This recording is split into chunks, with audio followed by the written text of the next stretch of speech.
What's up, everybody? It's been quite a while since I've talked to y'all. Been really busy with the gunsmithing business I started. New York is proceeding to try to kill all things firearm related.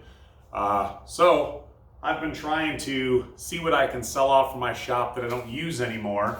Try to make some money and continue a process of saving to maybe be able to put a down payment on a place somewhere else in a free state.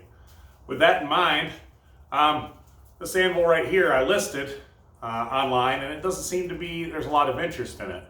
It's a Wilkinson Dudley from roughly 1850, maybe a little after, but it's got a broken horn here.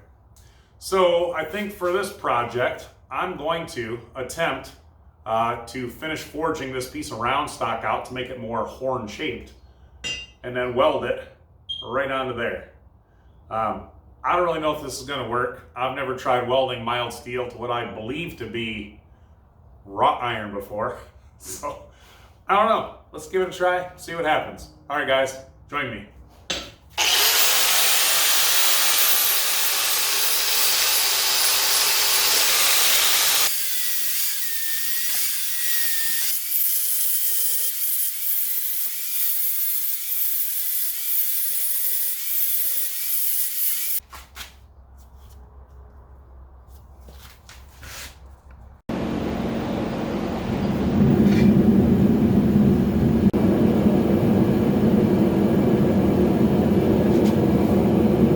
Yeah, so that's a pretty big chunk of round stock. That's going to take quite a while to heat up in the forge, but I think the larger problem is going to be trying to hold on to it and get it forged with a little more into the shape of what I need. I may have cut too much of that round stock off to make that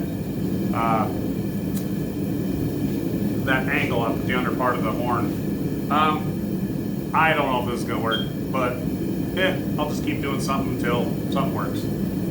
Whoa, it's completely boring. Yeah, it's pretty hot, isn't it?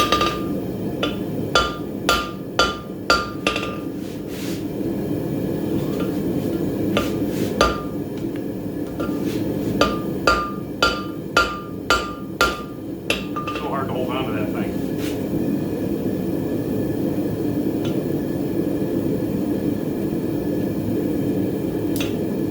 Whoa, we're starting to get like.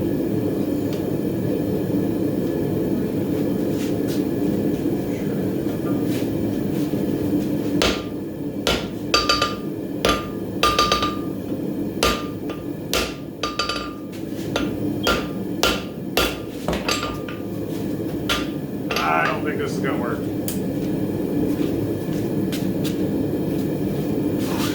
One, I can't hold on to it very good. I'd have to make special tongs, I think, just to work with this piece. Two, it already being that shape doesn't lend much to forging it. It wants to just keep kicking out. A lot of you that are blacksmiths probably already could have seen this coming. I think I'm going to cut a new piece of round stock, but I'm going to do more of a stock removal. As much as I want it to be forged, I just don't think it's going to work out great. So, all right, take two.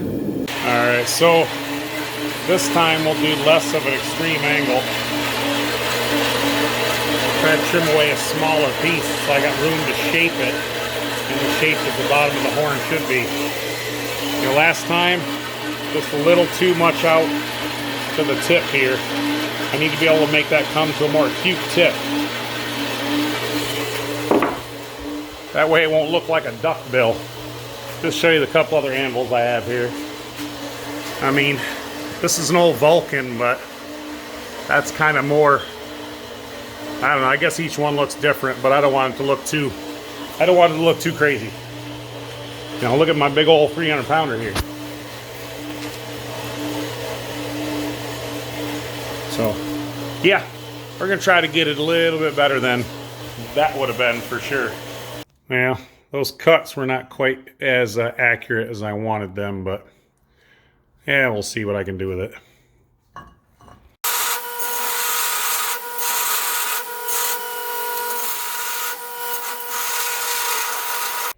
Well, it looks like my 2x72 grinder died for now. I think it needs a new control board. I don't know, maybe I'll just prep a bevel with this old 1x42 and then just go ahead and weld it and finish the rest of it on the anvil.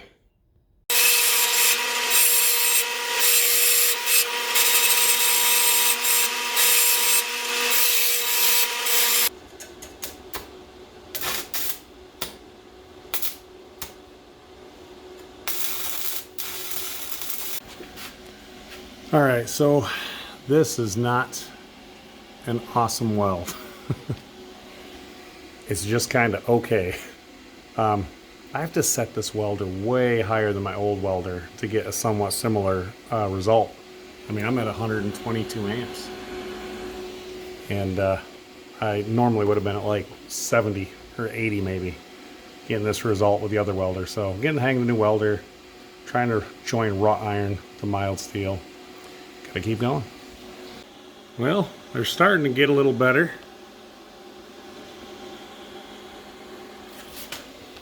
I don't know, might be getting used to this welder.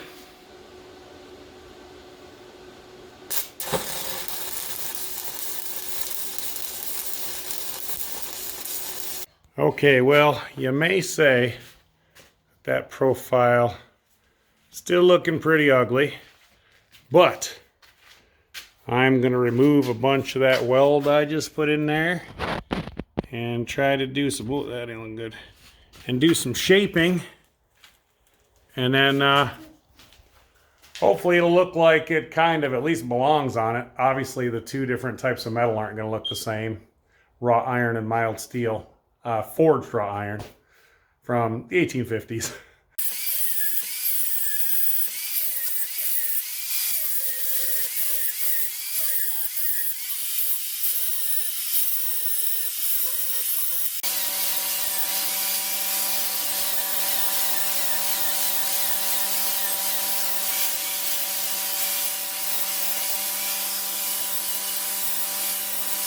Okay, so after a lot of welding and a lot of grinding with a stone wheel and a flat disc, this is the result. I think I got the final shape pretty good. So I made a little anvil tree here. One on the bottom is my 300 pounder, the 150, and then the 50. If you look at the profile here, I think I did all right. You know, is it perfect? No.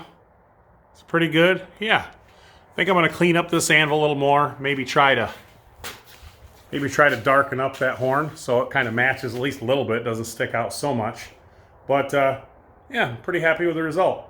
Okay, well, it's getting dark out and I've just about had my fill of this project. It didn't take the acid all that well. It didn't change the color all that much. And I don't really want to leave it on there long enough to do any serious coloration because I really don't want to rust it all out. So I cleaned the whole thing up. I cleaned this whole guy up with a wire brush, put some linseed oil on it to protect it for now, and she sounds pretty good. I think that repair worked well. Even if I did get some cold starts, which left a little bit of porosity in a few places, it's not bad.